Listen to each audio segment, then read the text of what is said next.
Hello everyone, आज की video में हम डिस्कस करेंगे किरचॉफ्स करंट लॉ क्या है, केसीएल क्या है। तो सबसे पहले हम देख लेते हैं according to KCL sum of all the currents at any point और any node which is equals to zero. जितने भी करंट्स आ रहे हैं उसमें चाहे वो इनकमिंग हो आउटगोइंग हो, उन सब का जो सम है किसी भी पॉइंट पर वो होता है जीरो के इक्वल। फर्स्ट पॉइंट, इसी पॉइंट को आप क्या भी बोल सकते हैं, जैसे मैंने ये लिखा है यहाँ पे sum of all the currents that is I1 I6 I जो भी ये करंट है उन सब का सम किसके इक्वल हो गया, जीरो के।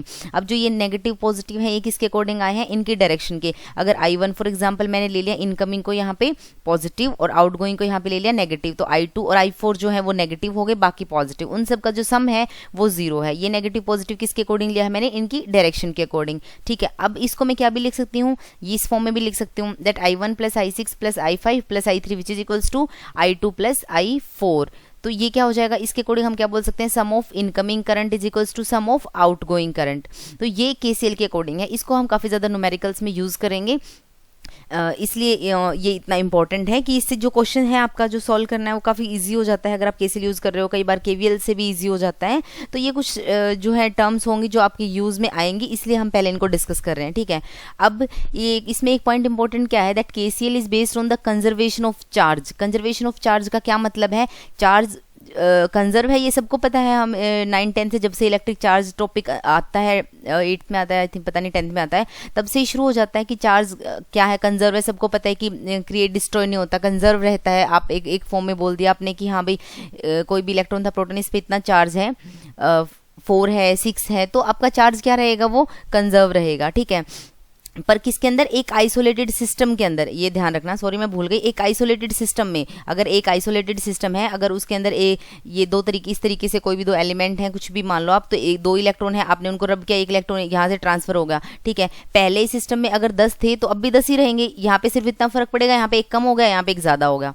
ठीक है, बट एक आइसोलेटेड सिस्टम के अंदर हमेशा चार्ज क्या है, कंजर्व रहता है। ये एक अलग पॉइंट हो गया। अब उसके बाद इसको आप बताओगे कैसे कि चार्ज कंजर्व है। देखो, हमें पता है कि करंट जो है वो सम जो भी है इनकमिंग आउटगोइंग उन सब का करंट जो है वो किसके इक्वल आ गया, जीरो के। अगर कोई भी टर्म जीरो है, अगर आप इसमें ये देखोगे कि अगर करंट जीरो है उसका, तो करंट किसके इक्वल होता है, rate of change of charge. ठीक है, तो dq/dt which is equals to I, हमेशा यही होता है। तो आई को हम ये भी लिखेंगे dq/dt which is equals to zero.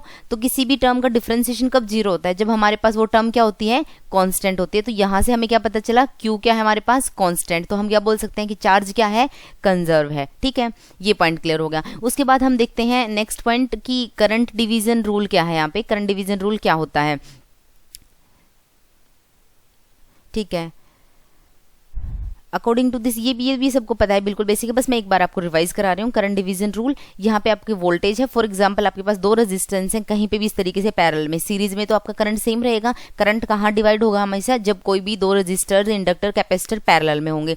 तो जैसे ये दो रजिस्टर यहाँ पे पैरेलल में आए तो आपका जो करंट था वो डिवाइड हो गया I1 और I2 में। अब आपको इस तरीके से, अगर आपको I पता है तो I1 I2 आप कैसे फाइंड करोगे, I1 इज इक्वल्स टू, ये जो I1 है वो किसके इक्वल हो जाएगा, आपका जो मेन करंट है वो इनटू जो अपोजिट में रजिस्टर है। अगर हमें I1 यहाँ निकालना है तो इस ब्रांच में रजिस्टेंस तो R1 है, उसके अपोजिट में कौन सा रेजिस्टेंस है, R2 divided by total resistance into जो मेन करंट था आपका I, जिसको आपको डिवाइड करना है, दैट इज I1। I2 निकालोगे तो सेम क्या हो जाएगा, I2 इस रेजिस्टेंस इस वाली ब्रांच में जा रहा है, इसके अपोजिट कौन सी होगी साइड में, R1, तो R1 divided by total into I। ये आपका करंट डिवीजन रूल हो जाएगा इसके रेजिस्टेंस के केस में। ठीक है, आप इंडक्टर के केस में करोगे तो सेम वही होगा जो रजिस्टर वाले में फॉलो किया था आपने, ऑपोजिट वाले का inductor divide by total inductor into I. और अगर आप कैपेसिटर की बात करते हो, कैपेसिटर के केस में क्या हो जाएगा, अगर आपको I1 फाइंड करना है तो उसी ब्रांच का कैपेसिटर लेना है, डिवाइड बाय टोटल कैपेसिटेंस और इनटू आई। ठीक है, ये हमेशा इसके ऑपोजिट होगा, बस इतना, इसको याद रख लो। इंडक्टर को, कैपेसिटर अपने आप उसका उल्टा हो जाएगा। और इंडक्टर को कैसे याद रखोगे, जो रजिस्टर का होता है वो इंडक्टर का होता है। ठीक है, ये आपका एक छोटा सा पॉइंट था करंट डिवीजन रूल। अब हम देख लेते हैं कुछ 2-3 न्यूमेरिकल इसके अंदर, ताकि आपको ये बिल्कुल क्लियर हो जाए कि केसीएल आपको कहाँ यूज करना है और कैसे यूज करना है। देखो, एक तो बिल्कुल इस टाइप के क्वेश्चंस होते हैं जो कि बिल्कुल सिंपल है, जिसमें साफ साफ दिखता ही है कि केसीएल ही लगेगा। ठीक है, ये साफ दिख रहा है इसके अंदर, ये इस तरीके का पैरेलल है, पैरेलल में आप क्या लगाओगे, आप केसीएल ही लगाओगे इस नोड के ऊपर, पहला पॉइंट तो। ठीक है, अब इस तरीके के क्वेश्चन कैसे आ जाते हैं, देखो find the value of K if power dissipation in 2 ohm resistor is equals to 12.5 watt. ये आपके पास 2 ओम का रजिस्टर है, इसके अक्रॉस उन्होंने बोला है कि जो पावर डेसिपेट हुई है इस रजिस्टर के अक्रॉस वो 12.5 वोट है, और आपको फाइंड करना है के क्या होगा। तो ये आपका यहाँ पे के है, ठीक है, तो ये आपको फाइंड करना है। अब इसमें देखो, हमें पावर गिवन है, पावर का फॉर्मूला सबको पता है, आई स्क्वायर आर बोल दो, V square divided by R बोल दो, इस तरीके से, या फिर वी इंटू आई बोल दो। तो हमने क्या किया, हमारे पास रजिस्टर है तो ऑफकोर्स हम कौन सा फॉर्मूला यूज करेंगे, रजिस्टर वाला यूज करेंगे। हमने ऐसे लगा दिया, for example I naught square into R two is equals to 12.5। इस ब्रांच में जो करंट है वो आई नोट है, तो यहाँ से आप इजिली आई नोट की वैल्यू निकाल सकते हो। आर टू की वैल्यू है 2, 12.2 से 12.5 को 2 से डिवाइड करोगे तो ये आपका आ जाएगा 6.25, ठीक है। 6.25 किसके इक्वल आ गया, आई नोट के स्क्वायर के। यहाँ से आप आई निकालोगे तो ये एक तरीके से 625 है, तो ये किसका होगा, 25 का पॉइंट है तो 2.5 आ जाएगा। तो आई नोट की वैल्यू यहाँ पे आपको पता चल गई, ठीक है। अब आई नोट की जैसे ही पता चल गई तो आप निकालोगे वी एक्स को, यहाँ पे वोल्टेज ड्रॉप, इसके अक्रॉस में जो वोल्टेज का ड्रॉप है। ये क्यों निकाल रहे हैं हम, मैं आपको बता दूंगी, क्योंकि हम यहाँ पे जब केसीएल लगाएंगे तो हमें क्या चाहिएगा, यहाँ पे के इंटू वी एक्स की एंट्री हो रही है, तो हमें वी एक्स पता होना चाहिए। वी एक्स कब पता चलेगा, जब इसके अक्रॉस जो करंट जा रहा है हमें वो पता चलेगा, ठीक है। तो यहाँ से आप वी एक्स निकालोगे, कितना आ जाएगा, I naught into 2 which is equals to 5 volt, ठीक है, ठीक है। और दूसरा आप इसमें क्या है कि एक्चुअली अगर किसी को मतलब शुरू से अगर कोई स्ट्राइक कर रहा है किसी का, तो ये और भी आपका इजी हो जाएगा। एक स्टेप आप इसमें और भी कम कर सकते हो। आपको स्टार्ट कहाँ से करना है, आपको फाइंड क्या करना है, के कैसे फाइंड करोगे, आप इसमें केसीएल लगाओगे। ये ट्रिक है, स्टेप टू स्टेप जो आपको फॉलो करना होता है ना। सबसे पहले आप ये लिखते हो, आपको फाइंड क्या करना है, के फाइंड करना है। के कैसे निकलेगा, इस पॉइंट पर केसीएल लगेगा। केसीएल लग सकता है, क्या पता होना चाहिए केसीएल के, आपको यहाँ का करंट पता होना चाहिए, ये करंट पता होना चाहिए और ये पता होना चाहिए, ठीक है। तो सिंपल सी चीज़ है कि आपको करंट तो इसका फाइंड ही करना है। लेकिन अगर मान लो आपको सिर्फ नॉर्मल इसमें पता करना होता है, आपको ये करंट गिवन होता है, कुछ भी इस तरीके की चीज होती है, तो एक स्टेप आपका कम हो जाता है। आपको सिर्फ वी एक्स फाइंड करना है, कैसे, वी स्क्वायर बाई आर करके कर दो, मतलब उसमें आपको ये स्टेप करने की जरूरत नहीं होती। बट हमें करंट चाहिए है, इसलिए हमने ये वाला स्टेप किया, फिर वी एक्स भी फाइंड किया है हमने। तो इस तरीके से आप एक दो स्टेप्स को देख सकते हो, बट आपको बेसिक से शुरू करना पड़ेगा कि आपको चाहिए क्या है, ताकि आपके माइंड में पिक्चर बिल्कुल क्लियर रहे। अब देखो, हमने ये सारा पॉइंट फाइंड कर लिया। अब आप यहाँ पे केसीएल लगाओ। जैसे आप केसीएल लगाओगे, आई नोट की एंट्री हो रही है यहाँ पे, आई नोट यहाँ पे इनकमिंग है, के वी एक्स यहाँ पे इनकमिंग है इस नोड पे, और 5 एम्पियर यहाँ पे आउटगोइंग है। तो incoming is equals to outgoing, incoming आपका I naught plus K V X, outgoing is equals to ये किसके इक्वल हो गया, 5 एम्पियर के। यहाँ से आपके पास में आई नोट कितना दे रखा है, 2.5, वी एक्स की वैल्यू आपको पता है कितनी है, 5। आप इजीली यहाँ से के की वैल्यू फाइंड कर लोगे। तो जैसे ही आप सारी वैल्यूज को इसमें पुट करोगे तो आपके पास के की वैल्यू कितनी आ जाएगी, 0.5, ठीक है। तो इस तरीके से एक तो सिंपल है जिसमें आपको केसीएल दिखता है, आप इजीली फाइंड कर सकते हो। नेक्स्ट आपके पास एक क्वेश्चन है, ये काफ़ी ज़्यादा इंपॉर्टेंट है, आपको काफ़ी जगह मिल जाएगा, ये इतना फेमस क्वेश्चन है। Find I note in the network shown, आपको आई नोट की वैल्यू फाइंड करनी है। अब ये क्वेश्चन एक तो यहाँ पे ऐसे डायरेक्ट मिल गया कि 6 है, 3, 2 और 27 और आई नोट फाइंड करो, या फिर आपको ये इस फॉर्मेट में भी मिल सकता है, ये आप देख सकते हो यहाँ पे इस फॉर्मेट में भी मिल सकता है। इसका ये एक ही बात है यहाँ पे, ठीक है। और यहाँ पे कुछ और भी मॉडिफाई करके चेंज कर सकते हैं, फॉर्मेट आपको यही मिलेगा। उसका सीधा सा मतलब है कि ये शॉर्ट सर्किट होगा यहाँ पे। अब इसने क्या बता दिया, यहाँ पे इंडक्टर को लगा दिया। सबको पता है कि आपका जो इंडक्टर है इनिशियली जब आप लगाते हो उस टाइम पे तो वो ओपन सर्किट की तरह काम करेगा, लेकिन जो मैं आपको ट्रांजिट में बताऊंगी, T at equals to infinity पर क्या हो जाता है, इसके अंदर करंट की कोई वैल्यू फ्लो करेगी, वी बाई आर समथिंग कुछ भी जो होगी वो। अब यहाँ पे एक कांस्टेंट करंट फ्लो कर रहा है इंडक्टर के अक्रॉस, ये तो सेट हो जाता है ना, I equals to V A, infinite time पे इतना करंट फ्लो करेगा। अगर आप यहाँ पे अब D I by D T करोगे, अगर आप यहाँ पे जो rate of change of current अगर आप इसका देखोगे, क्योंकि करंट कांस्टेंट हो गया तो ये किसके इक्वल आ जाएगा, 0 के इक्वल आ जाएगा D I by D T के, अगर आप जो करंट की बात करोगे वहाँ पे, ठीक है। क्योंकि वेरी कुछ नहीं हो रहा इसमें, टाइम कॉन्स्टेंट अगर आप देखते हो ना इंडक्टर का, तो ये यहाँ पे आप किस तरीके से रिएक्ट करेगा, ये शॉर्ट सर्किट की तरह करेगा। ये मैं आपको पूरा अच्छे से जो है वो ट्रांजिट में बता दूंगी। अभी आपको इतना इसके अंदर जो है कंफ्यूज होने की ज़रूरत नहीं है, बस मैं आपको एक आइडिया दे रही हूँ। यहाँ पे ट्रांजिट में आपको ये सारे पॉइंट बिल्कुल अच्छे से क्लियर हो जाएंगे अभी। और ऐसा तो है नहीं एग्जाम आप अभी दे रहे हो, आप पूरा नेटवर्क पढ़ के ही जाओगे, तो उसमें फिर आपको ये पॉइंट अपने आप ही समझ में आ जाएगा कि इसका क्या मतलब हुआ, शॉर्ट सर्किट मतलब हुआ, ठीक है। ठीक, ये आपको पता चल गया, आई जीरो हो गया, D I by D T आप निकालोगे इसका तो ये जीरो हो जाएगा। और इस अगर ये जीरो हो गया तो इसका क्या मतलब हुआ, अगर आप इन पॉइंट पे वोल्टेज निकालोगे तो V is equals to L into D I by D T होता है वोल्टेज। अगर ये वाली वैल्यू जीरो है तो वोल्टेज जीरो हो जाएगी। अगर वोल्टेज जीरो, वोल्टेज नहीं है यहाँ पे, एक्चुअली क्या मतलब इसका पोटेंशियल डिफरेंस, अगर वहाँ पे पोटेंशियल डिफरेंस अगर जीरो होगा तो पोटेंशियल डिफरेंस कब जीरो होता है, जब वो चीज शॉर्ट सर्किट होती है, दोनों के ऊपर पोटेंशियल सेम होता है। तो यहाँ पे ये किसकी तरह ट्रीट करेगा, एक शॉर्ट सर्किट की तरह इंडक्टर। तो आप इस तरीके से इंडक्टर है उसको डायग्राम को रीड्रॉ करेंगे और इस फॉर्म में करेंगे, ये एक शॉर्ट सर्किट की तरह काम कर रहा है। ठीक है, ये पॉइंट आपको क्लियर हो गया होगा आई होप। अब देखते हैं हम आई नोट की वैल्यू फाइंड करनी है हमें।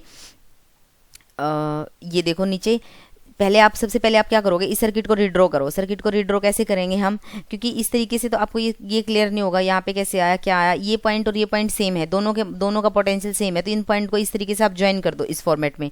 जैसे ही आपने इस पॉइंट को यहाँ पे ज्वाइन किया, 27 वोल्ट आपका ये था, 6.3 सब कुछ आपने एज इट इज मेजर कर दिया, रख दिया आपने। अब आपको साफ दिख रहा है ये तो, यहाँ पे ये दोनों तो एक दूसरे के पैरेलल हैं। आपने ये किया, ये दोनों एक दूसरे के पैरेलल हैं, ये दोनों एक दूसरे के पैरेलल हैं, तो टोटल करंट आप फाइंड कर सकते हो। वोल्टेज आपके पास 27, 6 और 3 दोनों एक दूसरे के पैरेलल में, तो यहाँ पे नेट रेजिस्टेंस कितना आ गया 2 ओम, यहाँ पर कितना आ गया 2 और 2 है तो 1 ओम। तो एक तरीके से जो आपका डायग्राम बना वो ये बना, 2 ओम ये हो जाएगा, ये आपकी कॉमन वाली नोड है और ये 1 हो गया। ठीक है, और इस तरीके से ये 27 है और ये 2 और 1 3 और यहाँ पे आपका आई करंट जा रहा है जो कि टोटल है। तो यहाँ पे आपने लगा दिया I T is equal to 27 divided by 2 plus 1 3, आपके पास टोटल करंट कितना आ गया 9 एम्पियर। जैसे आपके पास टोटल करंट आया 9 एम्पियर, अब आप क्या करोगे, इसको कौन कौन सी ब्रांच में किस किस तरीके से फ्लो कर रहा है इसको दिखाओगे आप। अब देखो सबसे ऊपर वाली जो ब्रांच है उसके अंदर आप कैसे फ्लो करोगे, 6 और 3 एक दूसरे के पैरेलल में है और ये क्या है आपके पास टोटल करंट है 9 एम्पियर। यहाँ पे 6 है, यहाँ पे 3 है, दोनों एक दूसरे के पैरेलल में। आप करंट डिवीजन रूल लगाओगे जो मैंने अभी बताया था आपको, तो इससे क्या हो जाएगा, इस ब्रांच में करंट फ्लो करेगा 3, इस ब्रांच में करेगा 6। आप टोटल यहाँ पे आप अप्लाई कर लेना जो आपका करंट डिवीजन रूल है, टोटल 9 इंटू इसमें निकालना है आपको या 3 वाले में निकालना है, तो 6 divided by 9 which is equal to 6 ampere. तो इसमें 6 है, इसमें 6 हो गया तो 9 में 6 करोगे तो इसमें कितना आएगा 3। इस पॉइंट पर आके 6 और 3 दोनों कॉमन हो जाएंगे, 9 हो जाएगा इस पॉइंट पर टोटल। ठीक है, जैसे इस पॉइंट पर 9 टोटल हुआ उसके बाद देखो यहाँ पे करंट को डिवाइड होना है इस वाले में और इस वाले में। कैसे डिवाइड होगा, ये भी 2 ओम है, ये भी 2 ओम है, दोनों इक्वल रेजिस्टेंस है, करंट हाफ हाफ डिवाइड हो जाएगा। तो 9 था तो 4.5 यहाँ आ जाएगा, 4.5 यहाँ आ जाएगा, दोनों में हाफ हाफ करंट डिवाइड हो गया।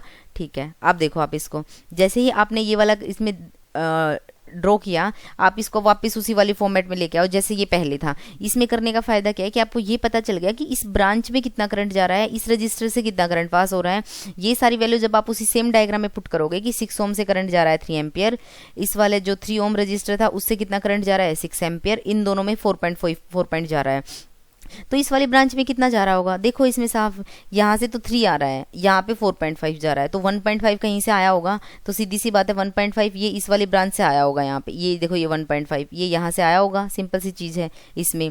अब यहाँ पे कितना आ रहा है 6, यहाँ पे कितना जा रहा है 4.5, तो 1.5 कहीं बाहर गया होगा, तो ऑफकोर्स यही गया होगा बाहर 1.5। लेकिन हमसे क्या पूछा गया, हमसे आई नोट पूछा गया और उसकी डायरेक्शन ऐसे ही है ये, और हमारे पास जो करंट आया वो ऐसे आया है, तो आई नोट की वैल्यू तो सेम ही रहेगी 1.5, लेकिन डायरेक्शन चेंज हो जाएगी with negative sign. I naught की 1.5 की डायरेक्शन जो है वो ऐसे ही है, लेकिन इसने अपोजिट पूछी है, तो अपोजिट का मतलब क्या हुआ, आई नोट कितना निकल के आ गया -1.5 एम्पियर। ये है एक आपके पास इस तरीके के क्वेश्चन हो सकते हैं जिसको आप इस तरीके से अपना दिमाग लगा के सोल्व करना है आपको। एक आइडिया मिल गया आपको। इस तरीके से हम एक और क्वेश्चन देख लेते हैं, थोड़ा थोड़ा सा जो है माइंड ब्रॉड होता जाता है, और आपको क्वेश्चंस की प्रैक्टिस करनी है SADQ से और जो भी प्रीवियस ईयर्स के क्वेश्चंस हैं वहाँ से। KCL KVL की प्रैक्टिस तो आपको पूरे नेटवर्क में हो जाएगी, जो भी हम थ्योरम वोरम भी कहेंगे, मैश एनालिसिस करेंगे, लूप में है, कुछ भी है, नोडल है, कहीं ना आपको KCL वगैरह ये सब तो चलता ही रहेगा आपका। ठीक है, यूज में आते ही रहेंगे, प्रैक्टिस हो जाएगी। अब इसमें देखो, find VS and IS of the network shown. VS जो है आपका ये हो गया, IS जो है आपका ये हो गया, ये आपको फाइंड करना है। गिवन क्या क्या है आपको, ये इतने सारे रजिस्टर्स गिवन है, वैल्यू गिवन है, और 1 ओम रजिस्टर के अक्रॉस ये 2 वोल्ट का पोटेंशियल ड्रॉप गिवन है, ये पॉइंट गिवन है। तो हमें IS फाइंड करना है, तो ऑफकोर्स साफ दिख रहा है हमें शुरू यहीं से करना पड़ेगा, क्योंकि और तो कुछ है नहीं, ना करंट है, ना वोल्टेज सोर्स, करंट भी नहीं पता, वोल्टेज सोर्स भी नहीं पता, कुछ नहीं पता, यहीं से शुरू करना है। 1 ओम का रजिस्टर है, 2 वोल्ट का पोटेंशियल ड्रॉप है, यहाँ पे करंट कितना फ्लो करेगा इसके अंदर से, I is equals to V/R। ठीक है, तो 2 एम्पियर का करंट फ्लो करेगा यहाँ पे, ये रजिस्टेंस इसके सीरीज में है, तो इस वाली ब्रांच में कितना करंट आ रहा है, 2 एम्पियर का करंट आ रहा है, ये फाइनल हो गया। अब देखो ये 2 ओम का रजिस्टर है, ये 1 और 1 दोनों 2 ओम हो गए, इसका मतलब ये 2 और ये 2 दोनों एक दूसरे के पैरेलल में है। 2 रजिस्टर्स अगर पैरेलल में हो और यहाँ से करंट डिवाइड हुआ है 2 ब्रांच में, अगर इसमें 2 ओम गया है तो इसमें भी 2 ही आया होगा, सिंपल है, दोनों इक्वल रजिस्टर है तो 2 ही आया होगा। अगर इसमें 2 आया है तो यहाँ से कितना आ रहा होगा, इनिशियली 4 एम्पियर आ रहा होगा, तभी दोनों में इक्वल इक्वल डिवाइड हो गया। ठीक है, यहाँ तक क्लियर है। अब देखो, अब हम इसको आगे किस तरीके से करते हैं, ये 1 ओम का है, ये 1 ओम का 2 और 2 एक दूसरे के क्या है, पैरेलल में। इसको सोल्व कर लो थोड़ा सा, दोनों को पैरेलल का जब आप सोल्व करोगे तो आपके पास में जो डायग्राम बनेगा वो ये बन जाएगा। ये 1 1 2 था, 2 और 2 पैरेलल में है तो नेट रेजिस्टेंस 1 बन गया और ये 2 हो गया। इस तरीके से सोल्व कर लिया। अब देखो, और इस ब्रांच में हमें पता है 4 एम्पियर का करंट जा रहा है, तो ये 2 है, ये 1 है, 3 हो गया, ये 6 है। ठीक है, अगर अब आप फाइंड करके करंट डिवीजन रूल को अप्लाई करोगे कि इस ब्रांच में जो आई डैश है वो उसको कैसे निकालते हैं हम हमेशा, टोटल करंट इनटू ऑपोजिट में जो रेजिस्टेंस है वो, that is 6 divided by total, 6 + 3 9।